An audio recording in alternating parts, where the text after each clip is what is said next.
Hola, que Dios te bendiga. Me da mucho gusto que te sigas conectando a esta serie Discípulos formando discípulos. Estamos estudiando, aprendiendo y siendo confrontados por la gran comisión que Jesús nos dejó antes de ir al cielo. La primera parte de esta serie, los primeros temas, hemos enfocado sobre todo el evangelismo. ¿Qué es el evangelio? ¿Por qué es una buena noticia? ¿Cómo evangelizar? En esta segunda parte, en los últimos 6 temas, vamos a enfocar ahora lo que es el discipulado. ¿En qué consiste el discipulado? ¿Cómo ser un discípulo y cómo hacer discípulos? La lección número 7 se titula Discípulos. La base bíblica es Mateo 28:19, la gran comisión. Dice la palabra del Señor así: Por tanto, vayan y hagan discípulos de todas las naciones, bautizándolos en el nombre del Padre y del Hijo y del Espíritu Santo. Vamos a hacer una oración y poner este tiempo en manos de Dios. Señor, una vez más, gracias por permitirnos reunir para seguir aprendiendo más de tu palabra. Sea que estén en grupo de vida presencial, en línea, siguiéndonos en casa. Gracias por cada persona que se está conectando y que está estudiando esta serie. Queremos, Señor, como iglesia, como personas, ser obedientes a esta gran comisión que tú nos has dejado. Permite que sea tu palabra hablándonos, confrontándonos, llamándonos a ser discípulos, pero también a hacer discípulos. Que esta serie sea de mucha bendición. Ayúdanos a comprender el tema el día de hoy. En el nombre de Jesús te lo pido. Amén. Discípulos, no simpatizantes. Es importante notar que la gran comisión Jesús ordena hacer discípulos. Él no dice vayan y prediquen solamente, hagan discípulos. No dice vayan y ganen simpatizantes, ganen admiradores o como hoy les decimos fans. Jesús no quiere seguidores, Jesús no quiere fans, Jesús quiere discípulos. ¿Pero qué es un discípulo? La palabra discípulo traduce al griego matetes. ¿Qué podríamos decir que tiene que ver con ser un alumno o aprendiz? La palabra para maestro es didáscalos. Ahora bien, matetes nos refiere a un aprendiz, un estudiante, alguien que está bajo un maestro o tutor. Es una relación de enseñanza, pero más profunda, más íntima, más cercana de lo que podemos encontrar, por ejemplo, actualmente en un salón de clases. Hoy vamos a la escuela y hay un maestro y hay un grupo de alumnos, pero la idea de ser un matetes, si te das cuenta, implica estar bajo un maestro o un tutor del que aprendes no solamente intelectualmente, aprendes de su vida, de su ejemplo, sigues sus enseñanzas, imitas su comportamiento. Por eso un matetes es un alumno, pero también es un seguidor que aprende con el fin de obedecer, que aprende con el fin de imitar, que aprende con el fin de ser más como su maestro. De hecho, Juan 8:31 nos dice que a los discípulos de Jesús se les reconocía como imitadores de su maestro. Dijo Jesús a los que habían creído en él: si ustedes permanecen en mi palabra, serán verdaderamente mis discípulos. Si ustedes permanecen en mi palabra, si ustedes aceptan, abrazan, siguen, obedecen mis enseñanzas, entonces serán mis verdaderos discípulos. ¿Te das cuenta? Un discípulo no es lo mismo que un simpatizante. Y esto es la primera pregunta. Por favor, quiero que en casa o en tu grupo de vida reflexionen sobre esta pregunta. ¿Cuál es la diferencia entre ser un simple simpatizante y ser un discípulo de Jesús?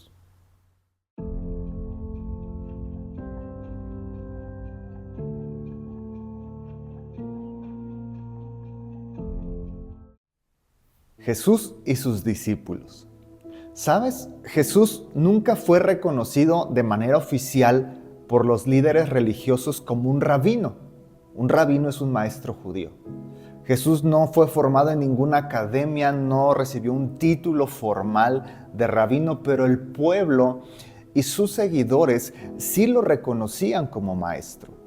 Quiero que vayamos por favor a un par de pasajes para que comprobemos esto. Juan capítulo 3, versículo 2 dice lo siguiente: Nicodemo vino a Jesús de noche y le dijo: Rabí, maestro, sabemos que has venido de Dios como maestro.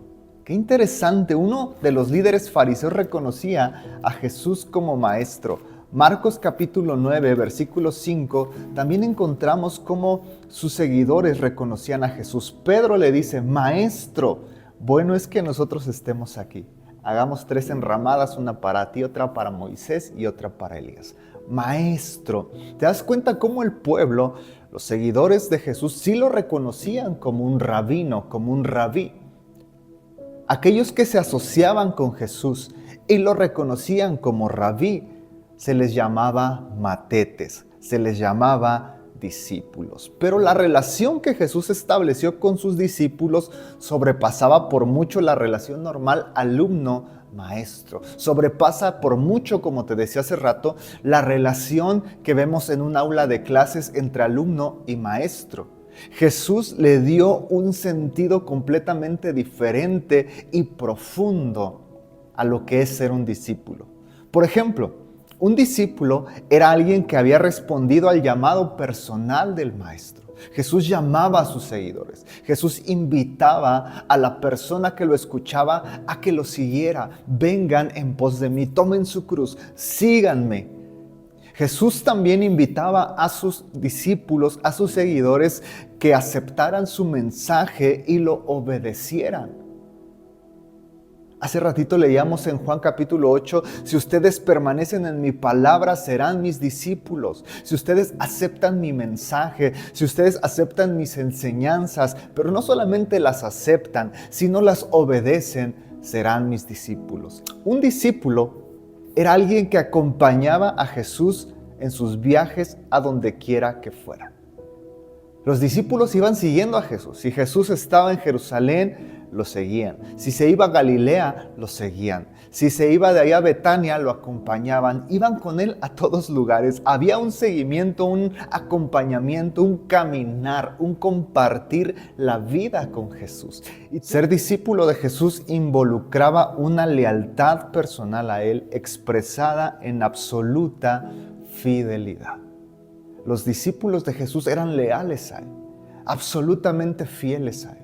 Lo seguían y lo amaban y lo respetaban. Por eso es que la traición de Judas resulta ser tan abrumadora, no tan chocante, porque se supone que un seguidor de Jesús era alguien leal a él.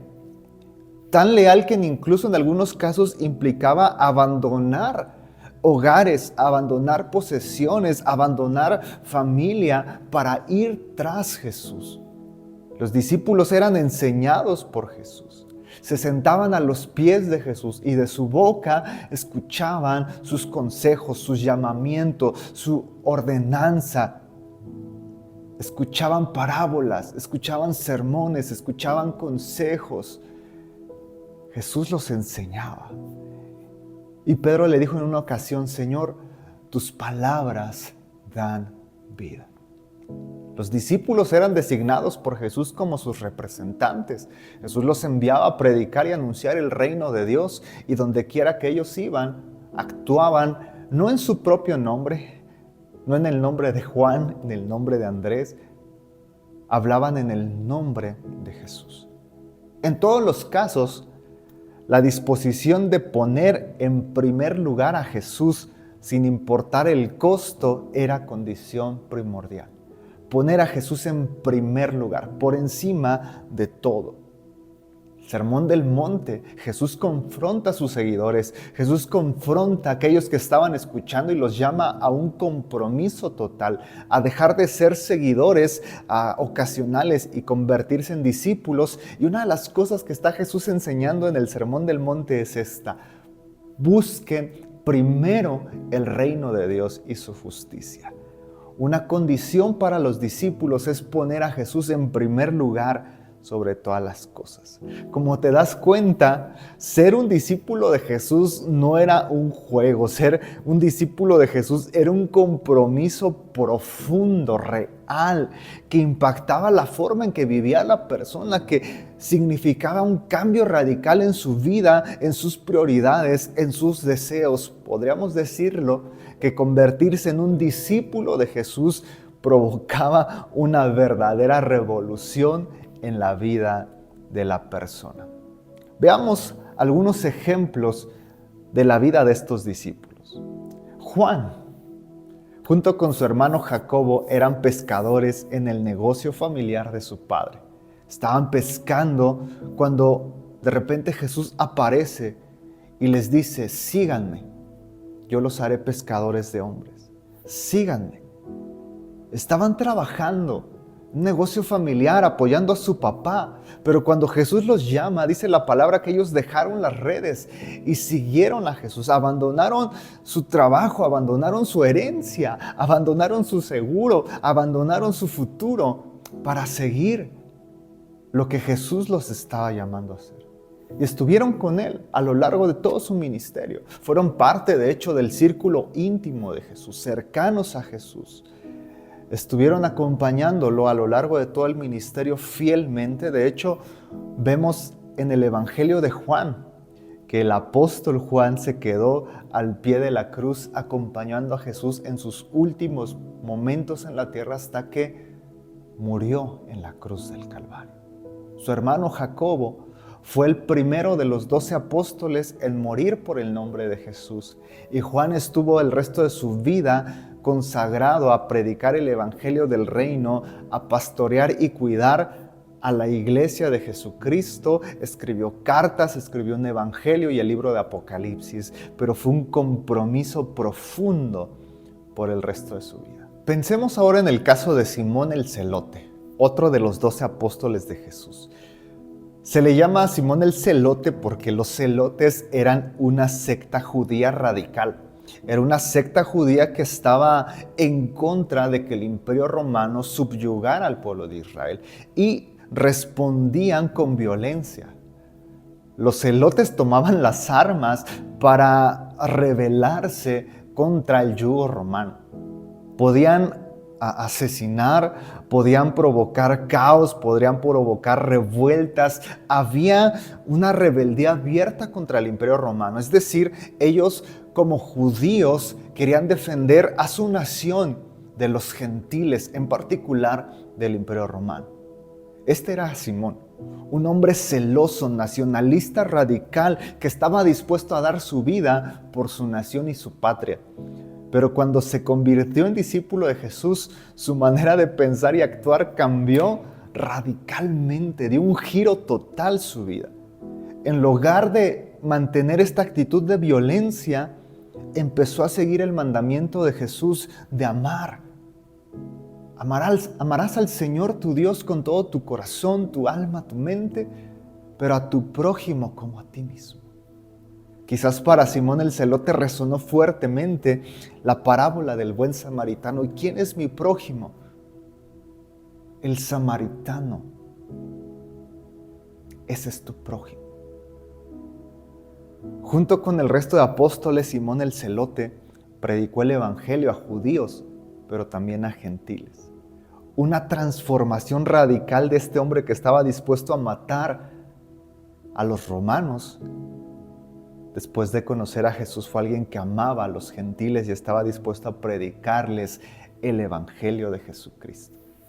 La vida de Mateo, un cobrador de impuestos, alguien que se ganaba la vida cobrando dinero para los enemigos del pueblo judío. Recababa impuestos, le decía a los judíos: tienes que pagar tanto de impuestos, pero no cobraba lo que se supone que realmente tenían que pagar. Cobraba un poquito o un mucho más, porque de la parte extra que sacaba es de donde él se quedaba con dinero. Tenía que repartir dinero, mordidas y demás, pero podía acceder a una riqueza bastante elevada. Sacaba jugosa tajada de extorsionar a los propios judíos. Cuando Jesús lo llamó, abandonó todo. Dice que dejó la mesa de los cobradores de impuestos y siguió a Jesús. No le importó el dinero, no le importó la posición que tenía, no le importó el odio que quizás los judíos tenían contra él. Cambió sus prioridades, su enfoque, su meta de vida. Se convirtió en un seguidor de Jesús. Empezó a predicar el evangelio. Escribió uno de los evangelios, de hecho el primero, el evangelio de Mateo. ¿Te das cuenta cómo estos hombres tenían una vida, tenían una profesión, tenían un trabajo, tenían un camino, pero cuando Jesús los llama, dejaron ese camino para seguir a Jesús, se comprometieron con Jesús, lo siguieron, lo obedecieron y su vida fue totalmente transformada. Por eso te decía hace un momento que ser un seguidor de Jesús supone una revolución en la vida de la persona. A eso es a lo que nos llama Jesús. Eso es lo que tenemos que lograr, ser tú y yo. Y esto nos lleva a confrontarnos ahora. ¿Soy un fan o soy un discípulo? Porque como hemos visto, ser un discípulo de Jesús es un compromiso sincero y profundo. Tenemos que evaluarnos de una manera sincera para ver cómo está nuestro seguimiento de Jesús. Para ver si realmente estamos esforzándonos en ser discípulos comprometidos o si hemos estado desde una distancia cómoda siendo solamente oidores o simpatizantes. Sí. La página 16 de tu manual hay una tabla con algunas de las características de un verdadero discípulo. Yo te animo a que de manera honesta, sincera, te evalúes. Nos evaluemos. Primero, cualidades del discípulo. La primera parte de la tabla tiene cualidades del discípulo y en el lado derecho dice lo estoy cumpliendo. Ahí tú puedes poner sí, no, más o menos, qué sé yo. Primera cualidad, aceptar su mensaje. Y esto tiene que ver con que yo creo que Jesús es Dios, acepto sus valores, sus mandamientos, sus enseñanzas. Creo en que Él es el Hijo de Dios, pero también creo en todo lo que Él enseña. ¿Estás cumpliendo esta cualidad, sí o no? Segundo, responder a su llamado. He abierto mi corazón a Jesús. Lo he recibido en mi corazón como mi Señor y Salvador y me he comprometido a seguirlo. Tercera cualidad, caminar cada día con Jesús. Esto implica procurar pasar tiempo con Él. Esto implica nuestro diario devocional, tener un tiempo de oración, tener un tiempo de estudio de sus enseñanzas que quedaron registradas en el Nuevo Testamento. Es un caminar diario con Él. No solamente cuando vengo al culto el día domingo, no solamente cuando me acuerdo, sino un compromiso diario de caminar con Jesús. ¿Yo estoy caminando con Jesús? ¿Sí o no? ¿Estamos cumpliendo esta cualidad? Tercero, escuchar sus enseñanzas. Aquí es más en concreto leer, estudiar la Biblia, procurar ponerla en práctica. Implica un plan concreto de estudio bíblico. Implica todos los días leer, pero también estudiar. No solamente una lectura superficial, sino estudiar algún comentario, algún libro que me ayude a entender de una mejor manera el mensaje de Jesús. En escuchar sus enseñanzas también entraría mi actitud cuando voy al templo y escucho la predicación. Dentro de enseñanzas también entraría, claro que sí, la enseñanza que estamos teniendo ahorita tú y yo en el grupo de vida. ¿Cómo estás cumpliendo esta parte? La siguiente cualidad de un discípulo es ser leales y fieles a Él. Tiene que ver con que yo he permanecido fiel en la fe a pesar de las luchas, a pesar de las pruebas, sin volver atrás. Que cuando estoy atravesando una situación difícil, en vez de desanimarme, en vez de dejar de ir a la iglesia, en vez de enojarme con Jesús, me comprometo a seguir adelante. Porque he decidido seguir a Cristo en las buenas y en las malas. Soy leal a Él, soy fiel a Él. Aunque se burlen de mí, aunque me critiquen, aunque las cosas no vayan como yo quiero, soy fiel a Jesús y le digo, Señor, tú eres mi maestro. Siguiente cualidad, abandonar lo que estorba para seguirlo. Y esto tiene que ver con una vida en santidad. Estoy viviendo en santidad. Me alejo de relaciones de amistad, me alejo de pensamientos, de canciones, de actitudes, de situaciones que sean pecaminosas o que me puedan llevar a alejarme de Jesús. Procuro vivir en santidad cada día de mi vida para que no haya nada en mi corazón que me estorbe para seguir a Jesús. Siguiente cualidad, poner a Jesús en primer lugar. Procuro buscar primero el reino de Dios y dar prioridad a las cosas de Dios. en todo lo que soy. Aparto el día del Señor para ir a la iglesia y buscar su rostro. Tengo cada día un tiempo apartado, consagrado para tener mi tiempo con Dios de oración, de lectura. Pongo a Jesús en primer lugar, por encima de mi trabajo, por encima del dinero, por encima de alguna relación. Pongo a Jesús en primer lugar, le doy prioridad a las cosas de Dios. ¿O será que le doy a Dios el tiempo que me sobra después de haber hecho todas las cosas? Aquí también entra la mayordomía financiera. ¿Honro a Dios con mis diezmos, ofrendas? ¿O solamente si me sobró dinero y traigo algo de cambio, pues entonces ya le doy a Dios? Poner a Dios en primer lugar es en todo lo que somos. ¿Cómo está nuestro seguimiento en esta parte? Por último, ser su representante en la tierra. Procuro vivir dando un buen testimonio y aprovecho las oportunidades para compartir el Evangelio. ¿Cómo estamos aquí? ¿Realmente soy un seguidor de Jesús que la gente puede ver y decir, Él es diferente, Él se comporta diferente? ¿O me comporto como todo el mundo? Recuerda que los discípulos, los 12 apóstoles, eran representantes de Jesús donde quiera que iban. Tú y yo somos realmente representantes de Jesús y estamos aprovechando las oportunidades para compartir el Evangelio y hablar del nombre de Cristo. Solamente son algunas cualidades, obviamente hay muchas cualidades más respecto al ser discípulo, pero creo que esto nos da una idea de cómo está nuestra calidad de discipulado. Y creo que en mi caso, y estoy seguro también que en el tuyo, hay áreas donde vamos bien, ¿verdad? Sí, lo estoy cumpliendo, pero hay otras donde, como que no, o como que sí pongo a Dios en primer lugar, pero a veces no, más o menos. Entonces, la idea de esta evaluación no es solamente hacernos sentir mal. La idea de esta evaluación sincera y personal, porque nadie más sabe el resultado de esta evaluación sino tú mismo. Pero la idea es enfocarnos. La idea es reconocer las áreas en las que estamos fallando para poder hacer los cambios pertinentes y poder reenfocarnos como verdaderos discípulos de Jesucristo.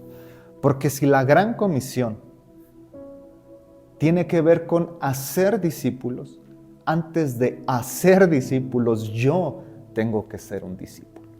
Por eso la visión de nuestra iglesia Ministerios Betel es ser discípulos formando discípulos. Primero yo soy un discípulo para poder ir a hacer discípulos. Vamos a terminar haciendo una oración y pedirle a Jesús que nos ayude a ser verdaderos seguidores. Que todavía estamos enfrentando luchas, batallas, que no somos discípulos perfectos, pero que en nuestro corazón queremos cada día ser mejores seguidores de Jesús. Señor, gracias por la clase del día de hoy. Aprendimos lo que es un discípulo. No es lo mismo que un simpatizante, que un seguidor superficial, ocasional. Un discípulo es alguien comprometido, un alumno realmente comprometido en un seguimiento y obediencia de Jesucristo. Los ejemplos de los apóstoles como Juan, como Mateo, como Pedro nos inspiran a poder perseverar, ir a más, a meternos en un seguimiento profundo, Señor. Y el día de hoy hicimos una evaluación respecto a nuestro propio discipulado. Yo no sé cómo hayan salido cada una de las personas que están escuchando esta clase, pero lo que sí estoy seguro es que todos tenemos áreas a mejorar. Todos tenemos áreas en las que podemos ser mejores discípulos. Todos tenemos áreas y situaciones en las que podemos ser mejores discípulos. Te pido, Señor, que nos ayudes. Que la clase de hoy confronte aquellas cosas que estamos haciendo mal. Que la clase de hoy nos confronte con nuestra realidad, pero también nos anime, nos inspire, nos rete a ser mejores discípulos, comprometidos contigo. Tú nos has bendecido tanto, nos has amado tanto, hemos recibido de ti salvación, vida eterna. Tenemos que responder con un seguimiento serio, profundo. Ayúdanos a ser mejores discípulos, Padre. Te lo pido en el nombre de Jesús. Amén.